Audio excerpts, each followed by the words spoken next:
Alors bonsoir tout le monde. Ce soir, un live sur Jacques le Fou, les apostats, l'athéisme et l'islam. Il y a un lien très fort, notamment en France et plus globalement en Occident, entre l'athéisme et l'islam. Donc ce live, je vous propose de le faire en plusieurs parties. On va d'abord essayer de comprendre pourquoi les athées refusent de croire et pourquoi ils ont tort de refuser de croire, à côté de quoi ils passent. On va détailler tout cela ensemble.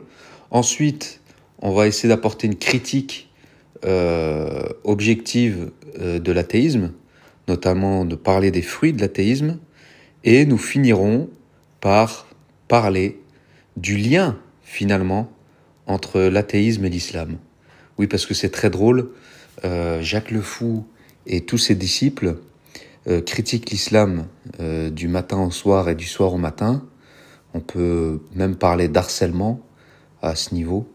Et l'athéisme est bien évidemment une des grandes sources du fait de l'essor de l'islam. Donc nous allons pouvoir parler de tout ça en détail. Alors, pourquoi les athées refusent de croire et pourquoi ils ont tort ? Alors, il faut savoir que l'athéisme, c'est une position intellectuelle qui consiste à rejeter l'existence de Dieu ou de toute divinité. Donc en général, les athées bien assumés, ils sont contre les religions, alors là, surtout les religions monothéistes.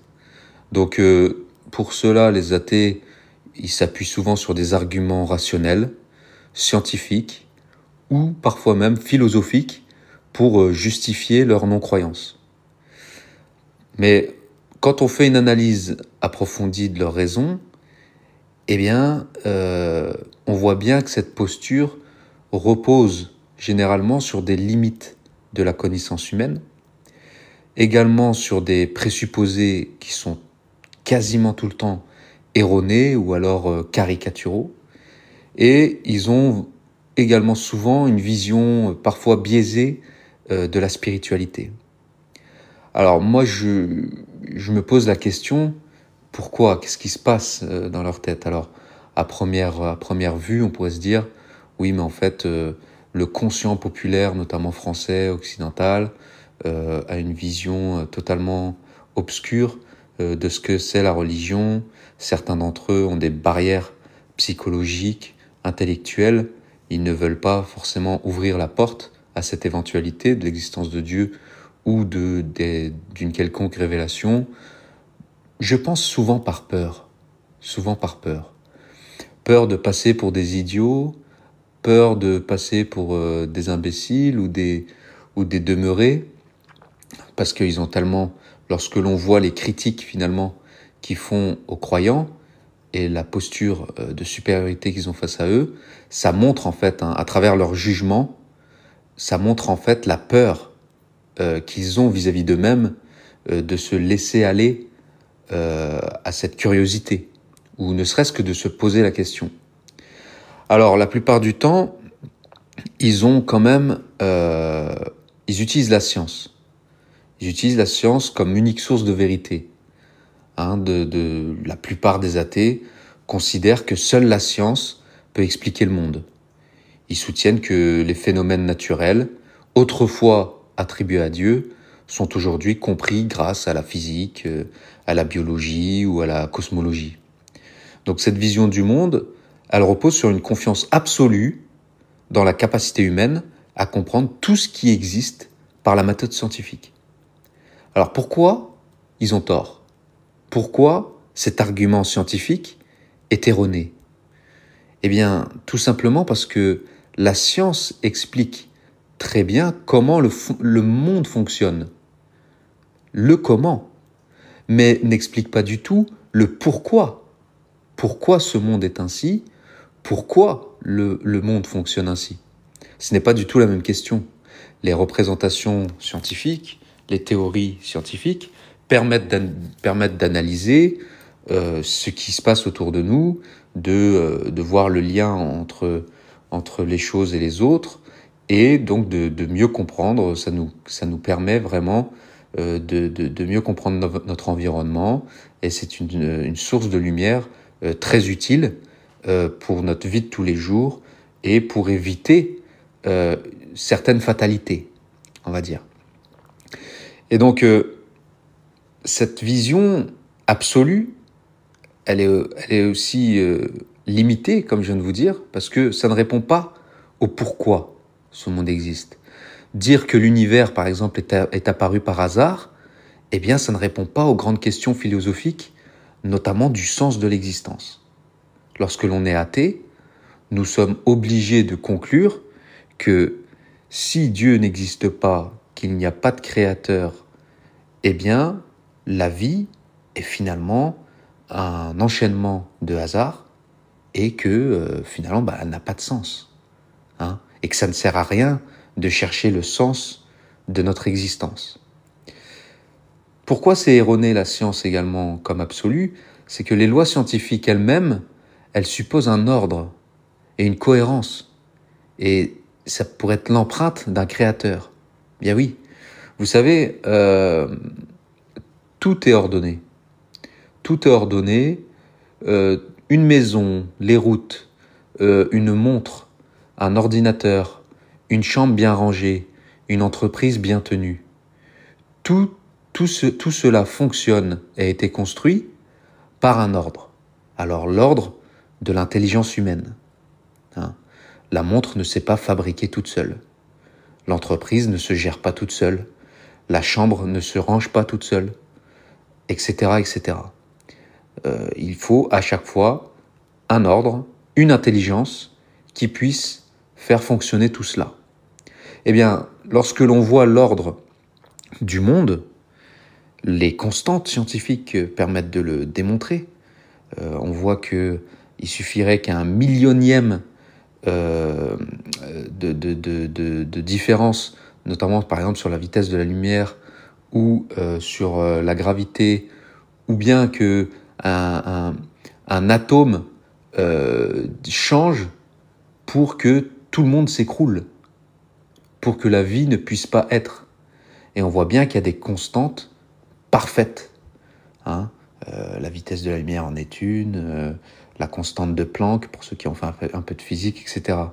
Donc cette cohérence, cet ordre absolument fabuleux qui permet la vie, eh bien, il y a de nombreux scientifiques de renommée qui sont incapables d'attester ou de se laisser croire que c'est le fruit du hasard. Bien oui, parce que les probabilités que ce monde ait pu être ce qu'il est aujourd'hui, la probabilité est infime. Je crois que c'est de l'ordre de 10 puissance 360 ou je ne sais quoi. Enfin bref, il y avait quelqu'un qui avait fait une image. Alors je me souviens plus très bien. C'est comme avoir un arc et lancer une flèche et viser le mille à une cible qui est à des années-lumière de la Terre. Voilà la probabilité en termes d'image pour que la vie que l'on connaît aujourd'hui puisse être le fruit du hasard. Et d'ailleurs, comme je vous l'ai dit, il y a de nombreuses règles très précises dans l'univers, et l'existence de lois suppose forcément un législateur. Et également, je répète, de nombreux scientifiques croyants ont contribué au progrès humain tout en conservant leur foi. Ça prouve ainsi que science et spiritualité ne sont pas incompatibles. L'une ne rejette pas l'autre. C'est vraiment moderne cette façon de penser, que la science, forcément, si on est quelqu'un de rationnel, on n'est forcément pas croyant. C'est quelque part même s'accaparer l'intelligence, c'est même quelque part s'accaparer la science, ce qui n'est pas du tout normal et cohérent. Lorsque l'on voit des religieux comme Copernic ou le maître qui a théorisé la théorie du Big Bang. Je veux dire, en plus, il y a beaucoup d'athées qui disent oui, il y a eu le Big Bang, c'est pas dans la Bible. Ouais, mais c'est un catholique, c'est un prêtre catholique qui l'a théorisé, la théorie du Big Bang. Donc, on n'a pas de problème avec ça. La Bible n'est pas un recueil scientifique, pas du tout. La Bible est là pour dire le pourquoi de la vie et non pas le détail du comment. Ce n'est pas le message de l'Évangile, ce n'est pas le message de Dieu. Le message de la Bible, c'est pourquoi on est là, qu'est-ce que Dieu attend de nous et quelles sont les voies du salut. Voilà. Et ça, je veux dire, c'est d'un point de vue spirituel, parce que l'athéisme, amené à son matérialisme un peu trop poussé, refuse aussi, ou en tout cas se cache, ou en tout cas minimise la partie immatérielle qu'il y a en nous. Nous avons une âme, nous avons un esprit, nous sommes capables de penser. Tout cela n'est pas matériel.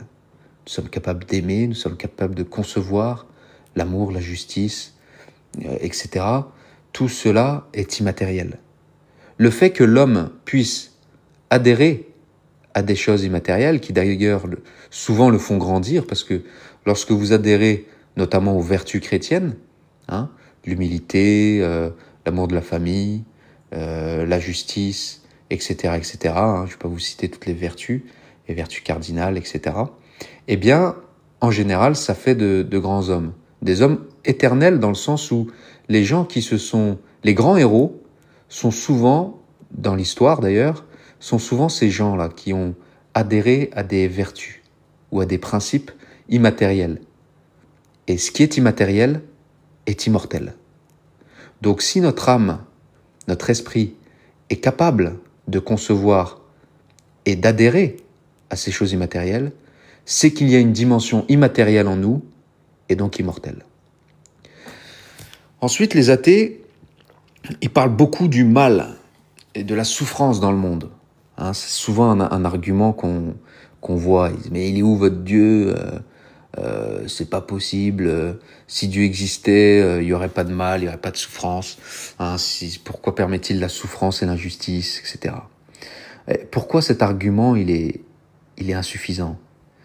L'existence du mal ne prouve pas l'inexistence de Dieu, mais peut être expliquée par le libre arbitre, bien évidemment. Le mal est une absence de bien. Dieu a créé l'homme libre parce qu'il l'aime. Il aurait pu le créer non libre et faire uniquement le bien et uniquement vénérer Dieu. Eh bien, ce serait finalement ses sujets, ce seraient ses esclaves. D'ailleurs, le libre arbitre, le fait que le Créateur puisse nous laisser le refuser, l'insulter, le renier, prouve à quel point il nous aime. Car il nous permet, vous imaginez, c'est comme si vous conceviez, je sais pas, un espace, un jeu dans lequel vous avez, je sais pas, des robots que vous avez mis en place et que vous avez programmés. Et ces robots sont là normalement pour vous servir et vous leur permettez de se retourner contre vous, de vous insulter ou de renier même votre existence. Eh bien, vous, en tant qu'humains, je pense que nous-mêmes, on serait pas tous en mesure d'accepter cela. Eh bien, Dieu, lui, nous a créés libres. Et donc, cette liberté, elle implique forcément la possibilité de faire le mal. La souffrance, elle a parfois une dimension également pédagogique et spirituelle. On va tous souffrir, on a tous souffert. Et la souffrance, autrefois, n'était pas vue forcément comme un mal. Vous savez, il y a une différence entre un mal subi après une action mauvaise de notre part et une souffrance que l'on subit de manière plutôt fatale. Un deuil, une maladie, etc. C'est ce que nous, on appelle une épreuve. Donc la souffrance fait partie de la vie. La souffrance fait partie de la vie. Combien de gens se sont transformés, se sont élevés avec la souffrance ? Combien d'hommes et de femmes, à travers leur souffrance, ont réussi à accomplir des choses absolument incroyables ? Donc si l'absence totale de souffrance était un critère de l'existence de Dieu, cela supposerait un monde où les êtres humains seraient privés de choix et ils seraient privés de responsabilité. Et là, il dirait aussi, mais c'est quoi ce Dieu? En fait, avec un athée, comme il ne croit pas en Dieu, vous pouvez dire ce que vous voulez, il trouvera toujours une réponse pour vous dire, bah écoutez, non, mais c'est quoi ce Dieu? Et pourquoi tout va bien?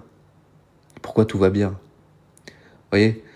Donc, en fait, donc le christianisme explique ça très très bien, hein, d'ailleurs, avec la chute du Jardin d'Éden, le péché originel. Donc ça, les athées voient ça comme une histoire complètement fantastique, délirante et totalement irrationnelle.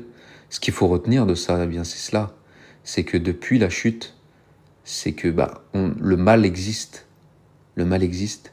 La conséquence de la chute, c'est le mal permis par Dieu. Non pas voulu par Dieu, parce que ce n'était pas le plan initial, mais le mal permis par Dieu. Voilà. Nous sommes libres. Nous sommes libres de l'aimer, de répondre à l'amour de Dieu ou de le refuser. Si Dieu ne nous laissait pas le refuser, ce serait plus de l'amour, ce serait de la soumission. Une soumission aveugle. Non. Dieu ne veut pas d'hypocrite.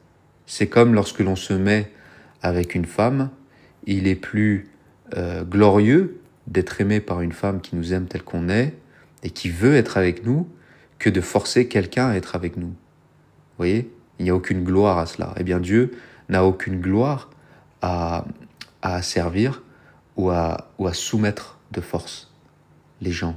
Il laisse libre. Vous êtes libre. Donc les athées sont libres et ils exercent à travers leurs paroles leur libre arbitre. Et à travers la parole des athées, moi, ça me prouve à quel point Dieu est infiniment bon et infiniment amour. Ensuite, il y a beaucoup d'athées qui disent que la religion est perçue comme une invention humaine. Hein, ils disent tous quasiment, ça a été inventé par l'homme pour donner un sens à sa vie, parce que c'est un peu heureux, parce que vous êtes des enfants de maternelle, vous avez l'âge mental de gamin, vous avez besoin de religion pour vivre, etc. Il y en a même qui disent que c'est pour exercer un contrôle social. Alors, surtout lorsque vous lisez le magistère de l'Église catholique, si c'est pour un contrôle social que cette religion a été faite, je pense qu'ils auraient dû chercher autre chose, parce que ça n'a pas très très bien fonctionné. Ça n'a pas très très bien fonctionné. Il souligne aussi la diversité des croyances, le fait qu'il y ait plusieurs religions, et les contradictions qu'il y a entre les religions, pour justifier leur rejet de toutes les religions, de toutes les spiritualités. Eh bien là, c'est pareil. C'est dommage parce que c'est une vision qui est incomplète. L'universalité de la quête spirituelle dans toutes les civilisations suggère qu'elle répond à un besoin fondamental de l'être humain. Il n'y a pas un lieu dans la planète, il n'y a pas un village sur Terre où il n'y a pas un lieu de culte, quelle que soit la religion. Donc pourquoi l'idée de Dieu serait-elle aussi persistante si elle était purement illusoire? Pourquoi, depuis que le monde est monde, l'homme a toujours voulu l'immortalité? Vous voyez? Pourquoi les pharaons se momifiaient parce qu'ils croyaient qu'ils allaient bien sûr avoir une autre vie après, etc. Dans toutes les civilisations, même avant les religions, les hommes et les femmes ont toujours cru en l'immortalité. Vous voyez, ce n'est pas une preuve de l'existence de Dieu, mais c'est un signe auquel on peut donner une signification. C'est un signe pourquoi? L'homme, il pourrait très bien désirer autre chose. Pourquoi il ne désire pas devenir un chien? Quoiqu'en 2025, aujourd'hui, dans la décadence dans laquelle on vit, on pourra en parler tout à l'heure, encore un fruit de l'athéisme d'ailleurs, eh bien, il y a normalement, un homme ou une femme ne désire pas devenir quelque chose d'irrationnel. Vous voyez, un homme ne veut pas devenir un oiseau ou un chien. C'est très bien qu'il ne marche pas sur quatre pattes, il aboie pas, il veut pas devenir un oiseau parce que il sait très bien qu'il peut pas voler, etc., etc. Mais pourquoi l'homme a-t-il ce désir de la vie éternelle? Pourquoi il a cette angoisse de la mort? La réponse chrétienne, elle est très claire. Ce n'était pas le plan. L'homme a été fait pour l'éternité. La mort est un accident. Et si l'homme désire au plus profond de lui-même, depuis des siècles, depuis que le monde est monde, d'aller vers l'éternité, c'est que il sait au plus profond de lui, l'être humain sait au plus profond de lui qu'il a une part d'immortalité. Et oui, nous avons conscience que notre corps est périssable. Ça, c'est clair. Mais notre individualité, le jeu, ne se résume pas qu'au corps. Il y a également notre esprit. Et c'est cet esprit qui refuse la mort. Parce que cet esprit est immatériel. Et ce qui est immatériel, mes chers amis, je le répète, est immortel. Les athées, malheureusement, ils ont également une vision très matérialiste du monde. Surtout l'athéisme moderne, il est souvent lié à une vision matérialiste. Il considère que seule la matière existe et que la conscience, l'amour et même le sens de la morale sont des produits de réactions chimiques dans notre cerveau. Mais vous imaginez à quel point c'est absurde. Je vais vous expliquer pourquoi. La conscience humaine, la capacité d'aimer et la notion de bien et de mal sont difficiles à expliquer uniquement par des processus biologiques. Pourquoi? Parce qu'il y a de nombreux témoignages d'expériences de mort imminente ou d'états de conscience modifiés qui suggèrent qu'il existe une dimension de l'être humain qui dépasse la simple biologie. Si tout était purement matériel, il n'y aurait aucune raison objective de défendre des valeurs comme la justice ou la dignité humaine, qui sont pourtant vraiment essentielles dans nos sociétés. Pourquoi s'acharner sur ces valeurs, sur ces principes, sur la morale? Oui, parce que moi, je fais partie de ceux qui croient, et d'ailleurs l'Église aussi, je fais partie de ceux qui croient que l'homme a une conscience, une morale naturelle. Un homme qui ait une conscience fonctionnelle, et aussi avec l'outil de sa raison, est capable d'adhérer ou de chercher le vrai et le bon. La morale est issue de ça, c'est la conséquence de la recherche du vrai et du bon. C'est d'ailleurs, tout est résumé dans les 10 commandements. Les 10 commandements. Qu'y a-t-il de mal dans les 10 commandements? Eh bien, les 10 commandements, c'est quoi? C'est la morale la plus basique.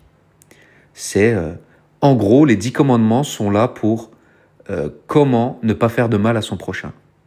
Pourquoi? Pour préserver la vie, pour préserver la vie en communauté également.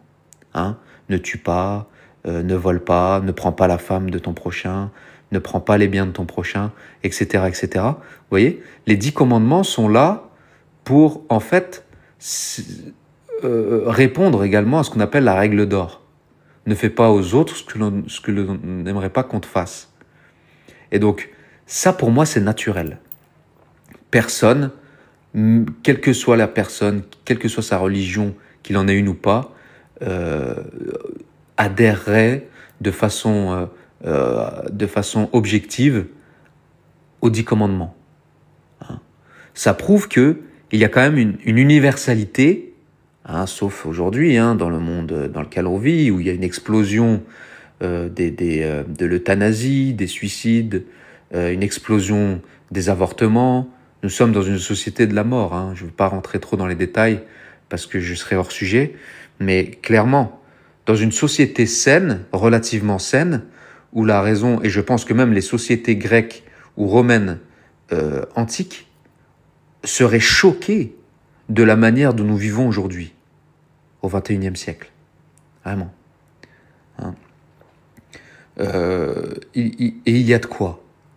Et si nous sommes qu'un qu'un résidu, un résidu de matière finalement, si nous sommes que de la matière, et que l'amour n'est que, finalement, que la conscience n'est que de l'entrechoc de neurones pour donner cela, eh bien c'est comme si vous refusiez le beau et tout ce qui est immatériel.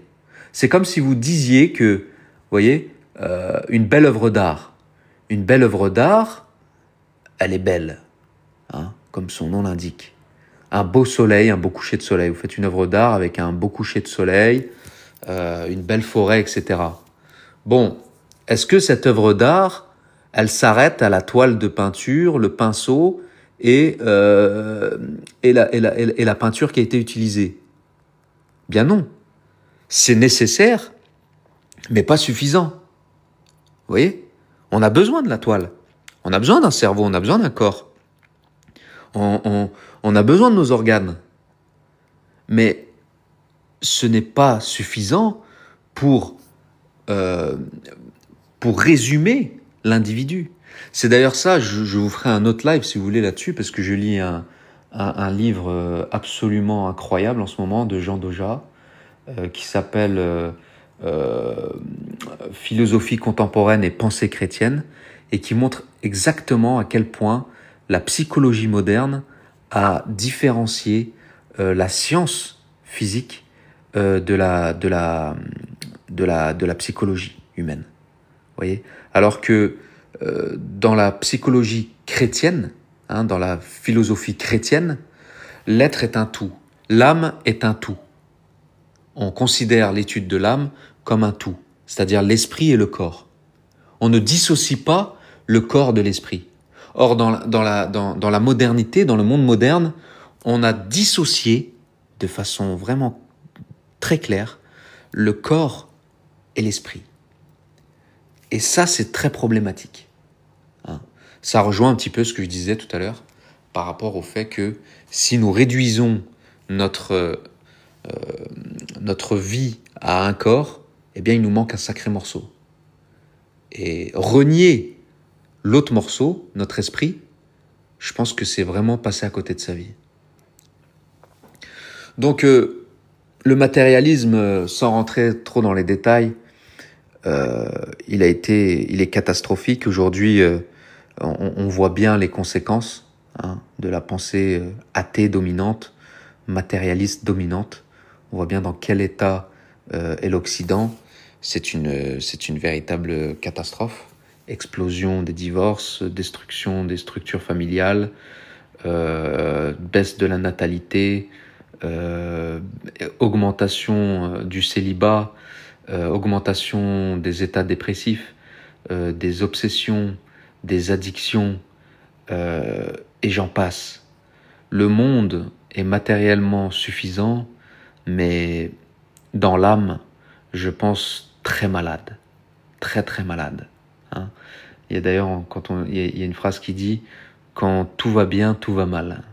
Quand tout va bien, tout va mal. » Donc l'athéisme, il repose sur des arguments qui, bien que séduisants en apparence, ça je peux comprendre, eh bien, il présente des failles logiques et philosophiques. La science ne peut répondre aux questions ultimes sur le sens de l'existence. Hein. Pour cela, il faut utiliser les outils de l'esprit, la philosophie. On ne démontre pas l'existence de Dieu par des démonstrations empiriques. Hein. Ce n'est pas possible. Si les gens s'attendent à ce que Dieu s'attable avec eux pour leur dire « écoutez, je suis là », bon, déjà, ce serait une agression de la part de Dieu, parce que je vous dis qu'il respecte notre libre arbitre et qu'il y a la notion de foi. Hein. Ce serait forcé, finalement. Eh bien, même s'il y a des gens qui ont des apparitions, etc., cela peut arriver. Vous avez de nombreux témoignages par rapport à cela.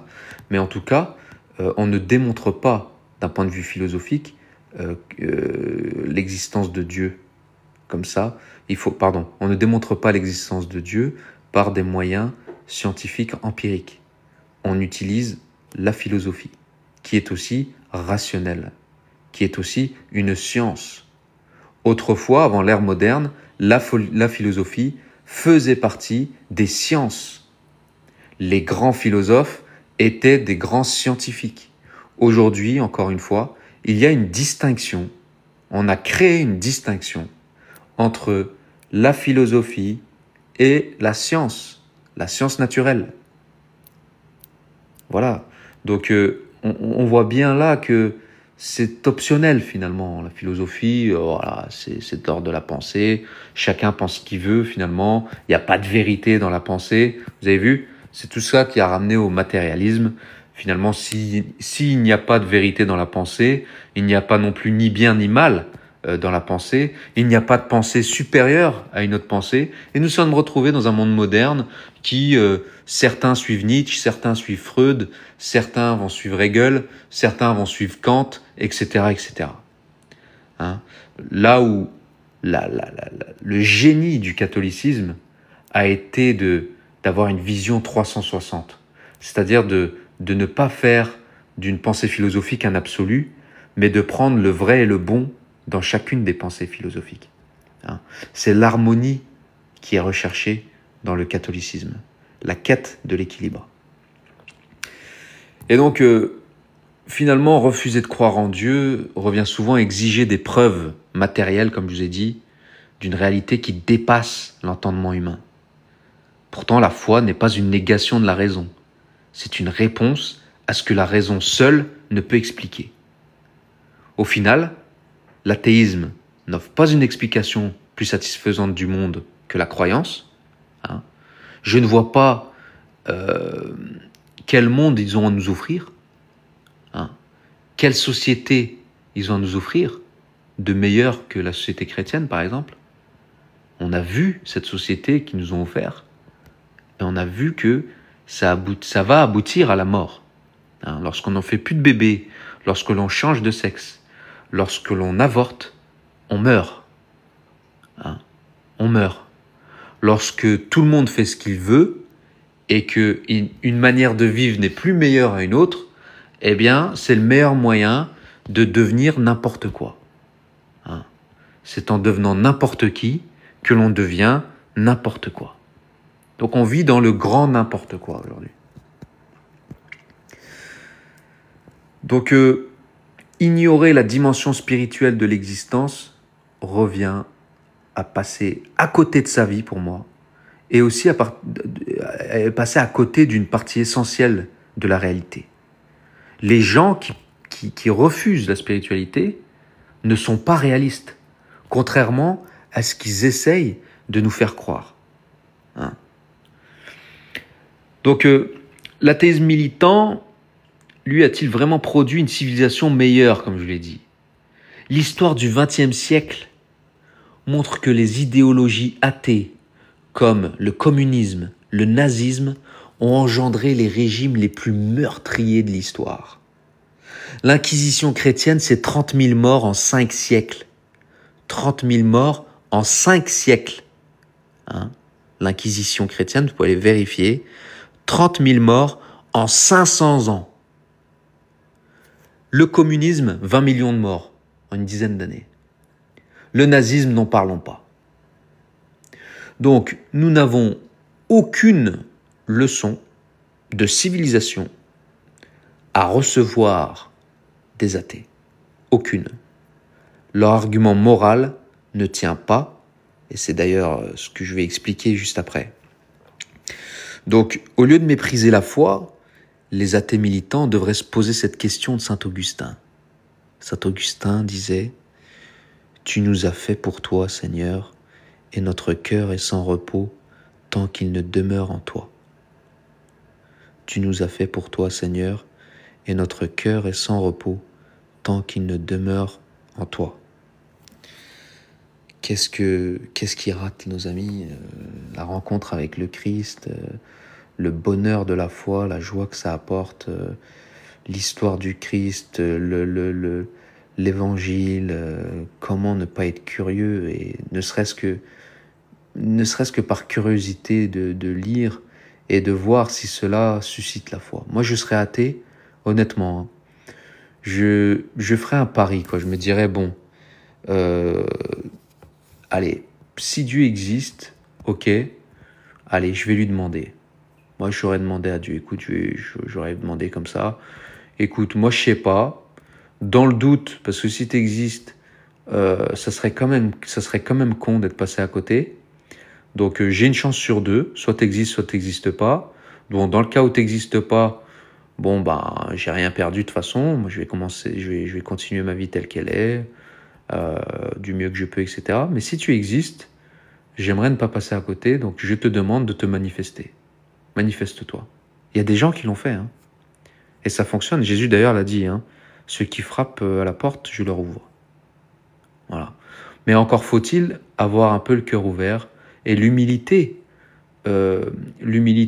d'envisager cette possibilité, hein, que Dieu existe.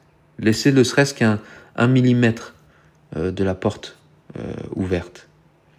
Parce que vraiment, moi, c'est pas... Enfin voilà, je suis quelqu'un aussi de très très cartésien, très rationnel, très cérébral, beaucoup plus, voilà, très dans l'intellect. Je ne fais pas partie de ceux qui croient à la légère. Je ne fais pas partie de ceux qui sont dans l'ésotérisme ou dans l'espèce de superstition ou des histoires à la mort moelle-neu. Eh bien, je ne vois aucun problème, en fait, entre ma foi et ma raison. Vous voyez ? Je n'ai aucun problème avec ça. Comme beaucoup d'autres, d'ailleurs. Au contraire, c'est pas pour vendre ma religion, mais moi, je n'ai rien trouvé de mieux il n'y a rien qui me remplit plus que le Seigneur. Il n'y a rien.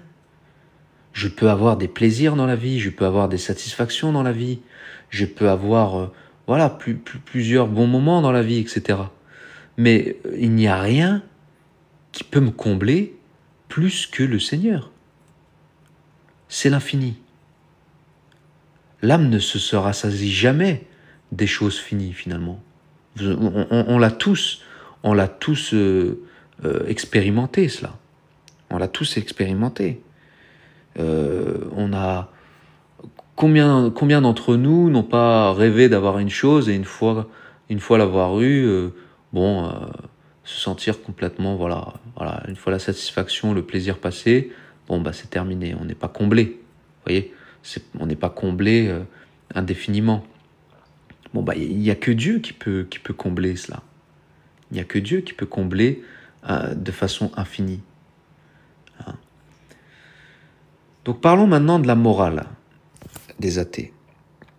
La morale des athées, c'est intéressant également d'en parler parce que ils nous font beaucoup la morale, les athées. Mais est-ce qu'ils sont bien positionnés pour nous faire la morale, les athées ? Parce que l'athéisme, il ne propose pas de cadre moral. Il n'y a pas de cadre moral absolu, contrairement aux religions. La morale devient alors subjective. La morale athée, elle est influencée par la culture, par l'époque et les préférences personnelles. C'est-à-dire que dans la morale athée, si demain il y a un consensus des êtres humains pour dire que il est bon et il est beau de se marier avec un chien, eh bien, il n'y a pas de problème. Il n'y aura pas d'immoralité là-dedans. C'est déjà fait. L'avortement, rejeté par l'Église catholique comme étant un acte condamnable, un acte contre les 10 commandements, tu ne tueras point. Eh bien, par exemple, aujourd'hui, on a 250 000 en France. On n'aurait jamais imaginé cela. Ça a toujours existé, si vous voulez, des avortements, mais ce n'était jamais assumé parce qu'on savait que c'était mal. Ce n'était pas assumé. Et la norme, la morale sociétale, était de dire que ça, c'était mal. Vous voyez, une société forte, c'est une société qui est capable d'affirmer ce qui est bon et ce qui est mal, et de l'assumer, parce que ça apporte un cadre clair. Il y a des règles du jeu. Ça ne veut pas dire que les gens vont les respecter. Attention, et les pécheurs existent, tous existeront, on est tous pécheurs, mais on sait, on a la conscience par contre. La conscience aiguisée. Mais aujourd'hui, le mal est institutionnalisé. Hein. L'euthanasie est un mal. L'avortement est un mal. Alors ils vont venir nous dire, oui, mais dans le cadre d'un VIOL, dans le cadre de ceci, dans le cadre de cela. Écoutez, c'est toujours été cadré, bien sûr, dans le cadre de si la vie de la femme est en danger, etc. Dans le cadre d'un VIOL, est-ce que le petit être qui est né de cette relation même atroce, est-ce que ce petit être est coupable? Ou est-ce que ce petit être est innocent? Il est innocent. L'Église dit, tu ne tueras point l'innocent. C'est un petit être innocent. Voilà. Alors après, mais aujourd'hui, comme on est orienté vers l'individualisme, ah mais je peux pas, c'est pas le mien, je l'ai pas aimé, je me suis fait machin, j'ai pas le temps. Et encore 80% plus de 80% pardon, des avortements en France sont des avortements de confort. Hein. Attention, hein. C'est infime la part d'avortements liés à des relations forcées. C'est infime. Ce sont la plupart du temps des avortements de confort. Donc, qui sont les athées pour nous faire la morale? Vu que demain, s'ils se mettent tous d'accord pour se marier avec des chiens, si demain ils se mettent tous d'accord pour se marier avec des enfants, hein, on va vers ça d'ailleurs, hein, eh bien, qui seront-ils pour faire la morale? Qui est Jacques le Fou pour faire la morale à l'islam? Qui est-il pour dire que Mohamed est un sale type? Qui est-il? Sur quoi se base-t-il? Moi, je me base sur la morale chrétienne. Alors, si on parle de christianisme face à l'islam, là, ça peut être intéressant. En termes de morale, notamment. Parce que on a une doctrine face à une autre. Mais qui sont Jacques le Fou et ses disciples? Peut-être ces gens qui n'ont aucune leçon de morale à donner à certains musulmans. Parce que beaucoup de musulmans ont des comportements exemplaires. Humainement exemplaires. Donc vous voyez, ce n'est pas du tout cohérent, mis à part la critique textuelle qui peut être faite comme ça à la volée, hein, bien évidemment, mais le cadre, mais si on creuse intellectuellement et que leur pose la question, moi je l'ai posé cette question, ils sont incapables de répondre. Ils sont incapables de répondre. S'ils vont vous dire la science, oui, il est prouvé que faire du mal à une petite fille, les psychologues disent que ça a un impact négatif sur sa vie. D'accord. Donc vous voyez, il vous sort l'argument scientifique. Bon, bah maintenant, moi si je te le dis, Jacques le Fou, que si demain, toi et tous tes copains, vous êtes OK pour vous marier à 3 ou pour vous marier avec des chiens, en quoi ce serait mal pour vous? Vous voyez? Ils n'ont pas de repère. Ils n'ont aucune légitimité à faire la morale à qui que ce soit. Surtout lorsque l'on voit ce que le communisme, le nazisme et toutes ces doctrines athées du XXe siècle ont causé comme millions de morts. C'est des millions. Hein? Les guerres religieuses, c'est du pipi de chat à côté. C'est du pipi de chat. Je répète, l'Inquisition chrétienne, 30 000 morts en 5 siècles. Staline, le communisme, athée, 20 millions de morts en une dizaine d'années. Bon, on va pas s'amuser à compter les morts, hein, ça serait un peu glauque. Je ne suis pas là non plus pour faire la promotion ou faire le nostalgique décérébré de l'ancien régime, mais voilà. Mais on veut faire les intellos, parlons, faisons les intellos, allons jusqu'au bout de l'athéisme. Moi, j'aimerais bien être athée, mais je suis pas convaincu du tout. J'ai pas réussi à être athée, ce n'est pas possible. Pourtant, je me sens pas plus débile que Jacques le Fou ou que tous les athées que j'entends sur leur live. Donc, beaucoup d'athées se basent sur des principes humanistes, mais ces principes humanistes-là, ils sont eux-mêmes, ils ont pour origine les traditions religieuses. Donc, lorsqu'on creuse un peu la question de la morale, eh bien, on revient toujours à la même chose. Les 10 commandements. Les 10 commandements. C'est la base des bases, le décalogue.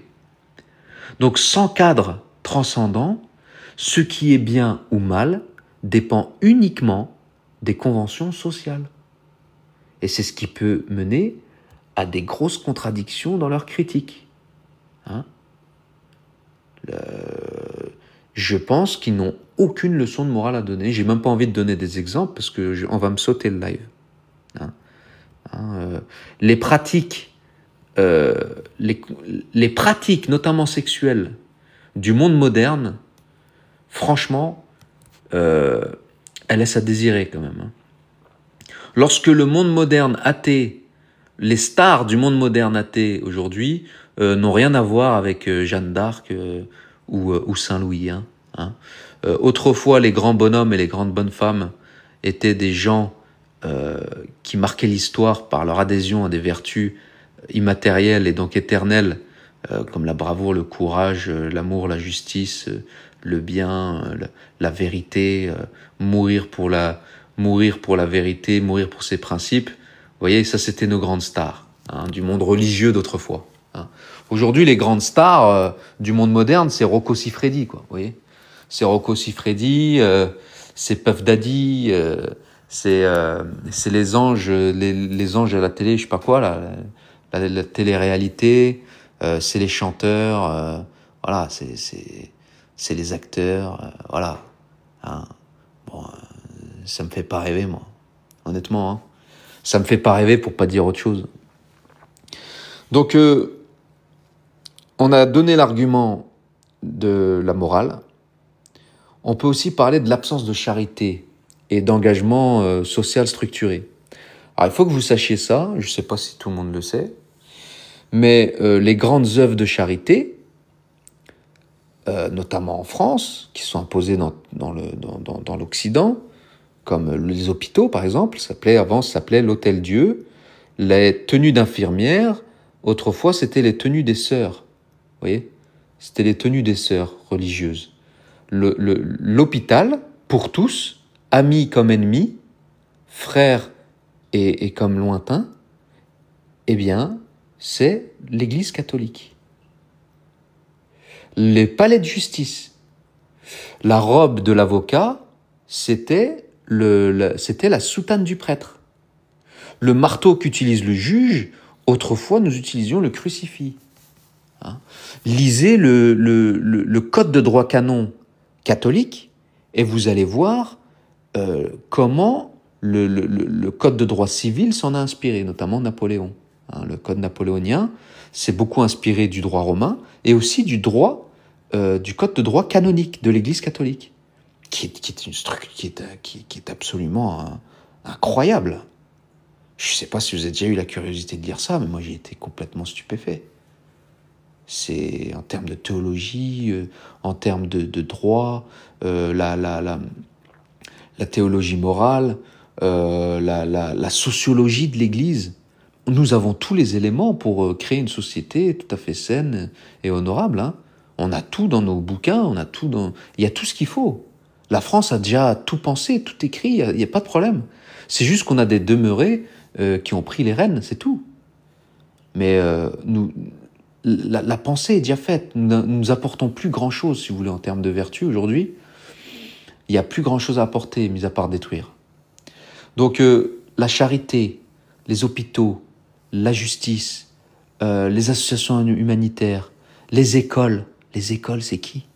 L'Église catholique. L'Église catholique. Voilà. D'ailleurs, les meilleures écoles en France, toujours les écoles catholiques. C'est l'Église catholique, parce que l'œuvre de l'Église catholique, c'était de continuer l'œuvre de Jésus. Jésus est arrivé, il n'a pas distribué des Bibles. C'est pour ça que les protestants, sont un petit peu à la masse, parce que ils croient qu'ils ont renfermé Dieu dans un livre, et ils pensent que, voilà, ils distribuent des Bibles, eux. Non, Jésus, il a enseigné à des apôtres, il a créé une église sur Pierre, il a enseigné à ses apôtres pendant 3 ans en vie publique, et donc ces apôtres ont constitué l'église, l'autorité de l'église à sa succession. D'accord ? Et donc, l'œuvre de l'église, c'est de perpétuer l'œuvre de Jésus. Qu'est-ce qu'il a fait Jésus ? Il n'a pas distribué des Bibles, c'était pas un facteur. Il a soigné les gens, il a enseigné les gens, il a fait des sacrements, il a sanctifié. Et ben l'Église a fait pareil. Elle a soigné les malades, elle a fait des écoles, donc elle a fait des hôpitaux, elle aide les pauvres et l'orphelin, etc., etc. Elle enseigne la foi, comme Jésus l'a fait, et elle sanctifie, elle nous donne les sacrements. C'est l'outil que Jésus nous a laissé après sa résurrection. Voilà. C'est l'outil, c'est comme un peu l'Église est à Jésus, ce que l'arche est à Noé. Voilà. Hein. Voilà, en gros, Jésus, il nous a laissé un outil de miséricorde absolument incroyable qui s'appelle l'Église catholique. Vous prenez, vous allez sur Internet, vous tapez Église catholique, il y en a partout, hein, normalement. Il y en a normalement à moins de 20 km chez vous à la ronde. Dans un rayon de 20 km maximum, vous devrez en trouver une. Cette église, vous rentrez à l'intérieur, vous pouvez prier, vous pouvez demander le baptême, vous pouvez demander d'être enseigné, vous pouvez demander d'être sanctifié. Et puis voilà, Jésus nous a laissé ça. Il nous a laissé ça gratuitement. C'est gratos. C'est notre bouée de sauvetage pour le ciel. Alors on peut aussi traverser l'Atlantique à la nage. Hein. Bon, c'est pas prudent. C'est possible, hein. C'est moins prudent. L'église, c'est un peu notre bateau, quoi. C'est notre bouée de sauvetage. Ou c'est comme faire de l'escalade sans filet. Bon, là, l'église, c'est notre filet, quoi. Hein, parce que on a besoin des sacrements pour se maintenir en état de grâce et pour pouvoir se maintenir dans l'amitié, dans la proximité du Seigneur. Donc voilà, même aujourd'hui, si vous voulez, les organisations religieuses, eh bien, elles sont très présentes dans l'aide humanitaire. Hein, la Croix-Rouge, même les musulmans avec le secours islamique, etc. Les religions sont très très présentes pour faire le bien. Est-ce que Jacques Le Fou parle de ça? Est-ce qu'il parle de l'origine de l'école, de l'origine des hôpitaux? Est-ce qu'il parle de la plus grande ONG au monde, hein, Caritas, l'Église catholique?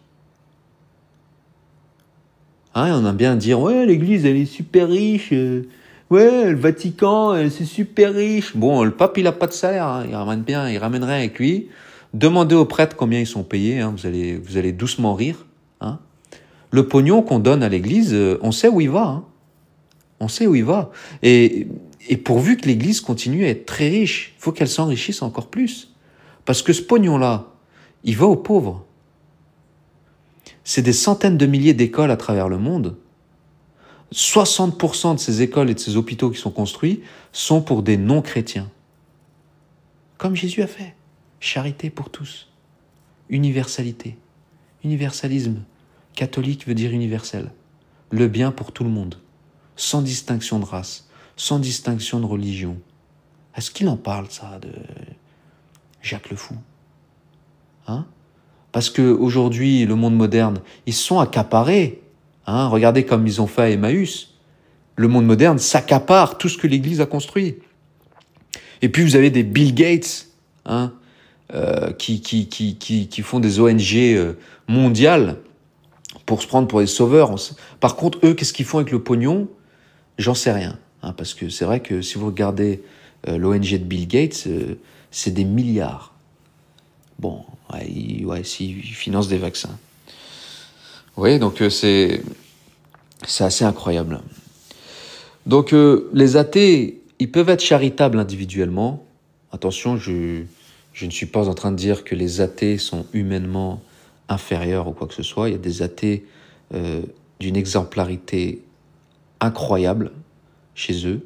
J'ai plein d'amis athées que j'affectionne et que je trouve admirables et très exemplaires. La sagesse, le bon comportement n'est pas la propriété des religieux, attention. Ce n'est pas du tout mon discours. Mais on parle principe, on parle intellectuellement des limites, en fait, de leur pensée. Et je ne parle pas des individus. Je ne parle pas des individus en tant que tels. Donc les athées peuvent être charitables individuellement, mais ils n'ont pas de structure comparable aux grandes institutions religieuses. C'est incomparable. Allez voir ce que fait l'Église dans le monde, vous allez halluciner. Alors là, aux États-Unis en ce moment, c'est hallucinant. Donc, respecter la foi des croyants, il faudrait qu'ils commencent à le faire Jacques le Fou et ses potes. Parce que bon, je peux comprendre, moi, j'ai fait partie de ces gens-là au début, bien avant d'ailleurs que Jacques le Fou soit connu, pour ceux qui m'ont connu avant. J'ai fait des vidéos très critiques face à l'islam et ses textes, mais je ne propose pas la mort en échange. Je propose la vie. Hein. Celui qui a dit qu'il était la vie, c'est-à-dire le Christ. Hein. Je ne fais pas partie de ceux qui se réjouissent lorsqu'un musulman devient athée. Ça me rend profondément triste. Ça me rend profondément triste. Se couper de la vie, se couper de Dieu, se couper de la transcendance, moi, personnellement, hein, moi, ça me rend... j'arrive pas à me réjouir de ça. J'arrive pas à me réjouir de ça. Donc, malgré, si vous voulez, avec les musulmans, il faut respecter la foi. La foi est respectable. Hein, malgré les dérives de l'extrémisme, hein, parce que il y a bien sûr dans l'islam, il y a une majorité de personnes qui ont une foi naturelle. Ils croient en un Dieu, ils croient en un jugement après la mort, ils croient qu'il vaut mieux faire le bien que le mal dans la vie, ils croient qu'il y a une rétribution du mal et du bien, voilà, etc. Donc ça, en cela, il y a des choses vraies, comme vous pouvez voir dans ce que dit l'Église catholique, dans Nostra Aetate notamment, dans le Concile de Vatican II. L'Église ne rejette pas ce qui est vrai et bon dans ce qui est enseigné dans l'islam. Donc il faut plutôt se focaliser sur ce que nous avons en commun, si nous voulons vivre ensemble. Ce qui est dangereux dans l'islam, c'est ce qui peut trahir la conscience du musulman, ou déformer la conscience du musulman, ou le pousser à se couper de son prochain. Là-dessus, je suis d'accord. Hein, mais ça, c'est réservé à une partie des croyants qui ont donné foi aux textes sunnites, dans les hadiths, etc., et dans certains passages du Coran également, hein, parce que si vous prenez les tafsirs, vous avez également la capacité d'avoir l'exégèse de chacun des passages du Coran. Eh bien, moi je pense, hein, parce que je suis quelqu'un de réaliste, pas comme ces athées militants, parce qu'ils défendent le réalisme, mais ils sont pas réalistes du tout. Je sais pas où ils vivent, en tout cas. Moi, je sais pas où ils vivent. Mais je pense pas qu'au Canada, celui qui empêche de manger Jacques le Fou, je pense pas que c'est le musulman. Je ne pense pas que c'est le musulman qui va l'empêcher de travailler, qui va l'empêcher de manger, qui va l'empêcher d'organiser sa vie, qui va l'empêcher de partir en vacances, etc. Dans la vraie vie, il y a la vraie vie. Et moi, dans la vraie vie, ayant grandi dans une famille musulmane, ayant côtoyé des musulmans, énormément de musulmans, l'immense majorité des musulmans que je connais sont dans la pratique d'une foi naturelle. Voilà. Ils sont animés par leur conscience et leur raison. Voilà. Dans l'immense majorité des cas. Voilà. Donc, c'est ça le problème, c'est que la foi de certains musulmans est vraiment belle. Et en cela, ça se respecte. Ça se respecte. Je ne respecte pas les croyances musulmanes. Je ne respecte pas l'islam en tant que tel, dans son intégralité. Vous voyez ?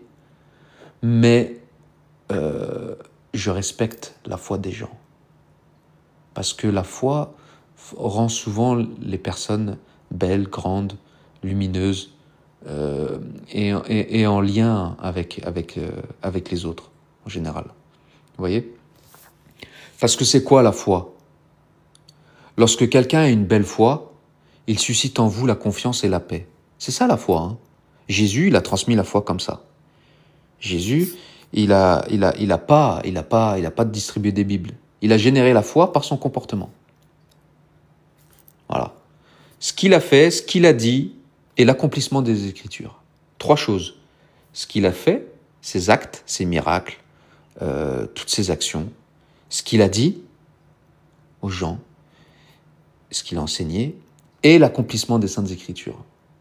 Hein, l'arrivée du Messie dans le Tanakh, dans l'Ancien Testament, toutes les prophéties sont réalisées en Jésus, Boum, badaboum. Le Christ est là, le Messie est là, c'est lui. Ok, on y va. Et il a suscité la foi comme ça. Et nous, dans la vraie vie, finalement, si on est réaliste, dans la vraie vie, ceux qui suscitent la foi, sans parler de Dieu, bien, ce sont les gens de bonne foi. Vous voyez, ce sont les gens qui se comportent bien. Voilà, moi, limite, moi, je ne réduis pas les gens à leur religion. Il y a des catholiques que je peux pas encadrer. La religion ne fait pas l'homme, vous voyez. Mais on a tous en nous quand même cette dimension de la foi où lorsqu'on a foi en des choses, on a certaines convictions qui nous dépassent, donc des choses immatérielles, on a tendance à avoir un comportement qui va aussi susciter la foi chez les autres. Parce que on va peut-être être honnête, peut-être plus honnête, exemplaire, ou en tout cas c'est ce qu'on appelle la foi filiale. Et on est en pleine crise de foi en Occident aujourd'hui. On ne se fait plus confiance parce que la foi, c'est la confiance et la confiance génère la paix. À la fois dans un foyer, dans un couple, mais aussi à l'échelle d'une famille et plus largement à l'échelle d'une nation. Aujourd'hui, vous voyez bien qu'il n'y a plus la foi. On n'a plus la foi sans parler de religion, hein. Mais la foi envers les gens. On ne se fait plus confiance. Et comme on ne se fait plus confiance, il n'y a plus de paix. Il n'y a plus de paix du cœur. Vous voyez ? Moi, j'ai pas confiance en notre gouvernement. J'ai plus confiance en la médecine. J'ai plus confiance en beaucoup de choses. J'ai plus confiance aux femmes, à beaucoup de femmes. Avec tout ce qu'on voit, vous voyez, la foi est aussi nourrie de ce qu'on voit. Et vous voyez, c'est assez terrible quand même. Donc, mes chers amis athées, sachez que vous ne détenez pas la vérité, vous ne détenez pas la critique, vous n'êtes pas en position morale de le faire, et vous n'êtes pas en position même du point de vue de la charité. Hein. Du point de vue de la charité, vous n'êtes pas en position. Donc, tous les musulmans ne sont pas des extrémistes, tout comme les chrétiens ne sont pas des fondamentalistes ou des intégristes. Critiquer les dérives radicales, c'est légitime, mais utiliser ces dérives comme ils font pour attaquer l'ensemble des croyants, c'est injuste. Quand vous faites monter un musulman sur un guest où le musulman il a l'air cool, il a l'air sympa, que dans sa tête, la pédo, c'est un truc qui le dégoûte. Si ça se trouve, c'est un gars qui serait un exemple pour nous dans la vraie vie. Pour le bien qu'il fait peut-être, on n'en sait rien. Et on a un Jacques Le Fou et ses amis qui débarquent et qui lui disent « Regarde à quoi tu crois, t'as vu ton prophète, regarde !» Il lui met le nez dans le caca. Donc, en fait, il ne prend pas en considération. Donc, ce que fait Jacques Le Fou et ses amis, c'est honnête d'un point de vue intellectuel parce qu'ils prennent des textes, etc. Mais c'est très malhonnête d'un point de vue humain de considérer que comme la personne qu'ils ont en face d'elle sont musulmans et musulmanes, donc elle a donné foi aux dingueries qu'il y a dans les hadiths. Non, on n'a pas le droit de faire ça, c'est pas honnête. C'est pas honnête. Tout comme on peut pas résumer l'islam aux 10 hadiths choquants, bon, il y en a plus que 10, hein. On peut pas résumer l'islam aux hadiths choquants que l'on peut trouver dans les textes qui font autorité dans l'islam. Ce n'est pas possible. Voilà. On n'a pas le droit de faire ça. C'est malhonnête. C'est malhonnête, humainement malhonnête. Vous voyez, donc et puis c'est un jeu qui devient malsain au bout d'un moment. Moi j'ai un malaise lorsque je vois ça et lorsque des lives pareils attirent des gens qui sont anti, comme eux en fait, anti quelque chose. Donc vous avez que des haineux qui débarquent, anti. Jacques Le Fou ferait mieux s'il est humaniste, comme il le dit. S'il est humaniste, il ferait mieux s'il aime les musulmans, comme il le prétend. Je pense qu'à la place d'insulter leur prophète, parce que je vois pas quelle réaction on peut attendre d'un musulman lorsque tu insultes son prophète, mis à part au pire il t'ignore, mais au mieux il t'ignore, mais au pire ça peut vriller. Ça peut vriller. Alors est-ce que sa réaction serait normale ou pas ? Non, bien sûr, on n'a pas à réagir violemment parce qu'on a critiqué notre religion, mais il faut pas s'attendre à du bien. Soyons honnêtes. Moi, il y a un gars, il blasphème sur Jésus, je suis désolé, je pourrais m'emporter. Je pourrais m'emporter. Donc si cet homme est un humaniste, pourquoi il ne considère pas la dimension humaine des musulmans? Ce sont des êtres humains. Prendre en considération, se mettre à la place de ces personnes-là, prendre en considération le fait qu'ils ne sont pas forcément dogmatiques ou dans une vision littérale de leur religion, et voir plutôt interroger plutôt leur foi. Oui, parce que quand vous interrogez la foi des musulmans, souvent ils disent écoutez, non, on respecte tout le monde, faire du bien, machin, etc., etc. Vous voyez? Pourquoi alimenter la division, la haine? À qui ça va servir tout ça? À qui ça sert tout ça? Si demain ça pète entre les musulmans et les non-musulmans, mais on a tous à y perdre là-dedans. On est cuit. Et je peux vous dire, il y en a qui attendent que ça. Il y en a qui attendent que ça.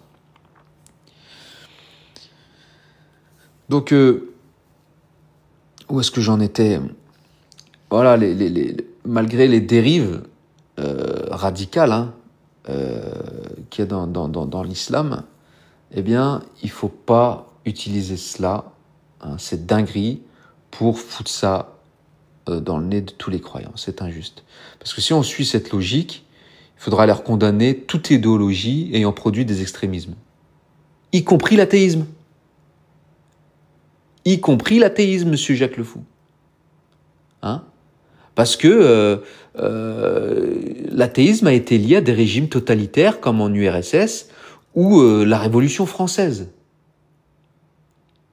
Voilà. Lisez Voltaire, vous allez voir. Lisez Voltaire. Mais il n'y a pas plus antisémite que Voltaire. Ces humanistes qui voyaient les Africains comme des sous-hommes, parce que Jacques Le Fou, lui qui est d'origine algérienne, d'accord? Alors là, regardez le paradoxe. Jacques Le Fou est d'origine algérienne, il est en train d'utiliser la doctrine et l'idéologie de ceux qui ont colonisé l'Algérie pour libérer l'Algérie. Mais complètement... Moi, vous voyez là, intellectuellement, je bug. Et le problème, c'est que je peux pas débattre avec Jacques Le Fou. J'ai essayé, à chaque fois, il s'enfuit. Moi, j'aimerais bien. D'ailleurs, si vous avez... Parce que sur la dernière vidéo que j'ai fait sur YouTube, j'ai eu une horde d'athées qui sont venus, ou des disciples, ou des idolâtres de Jacques Le Fou qui sont venus essayer de m'intimider. Moi, je vous invite, mes chers amis, à aller voir Jacques Le Fou. Moi, je veux bien débattre avec lui. On fait un débat public, neutre. On me monte pas sur un guest et on me descend pas quand on veut. On me mute pas le micro quand on veut. On se met sur une chaîne neutre et on fait un débat. On peut trouver soit lui, soit moi. On trouve une personne, on se met sur une chaîne et on fait un débat neutre. Toi et moi, Jacques Le Fou. Voilà. Tout seul. Et il n'y aura pas de problème. Dans une discussion, dans le respect, etc. Il n'y a pas de problème. Mais moi, débarquer sur vos lives, j'ai arrêté, parce que déjà, vous filtrez, vous ramenez que ceux qui vous arrangent. Et honnêtement, ça, c'est bon, quoi. Le mariage d'avec Aïcha, ça va 5 minutes. On peut parler d'autre chose. Parlons d'autre chose. Respectons l'intelligence des gens qui nous écoutent. Pourquoi pas? Ça peut être sympa aussi de respecter l'intelligence des gens. Voilà.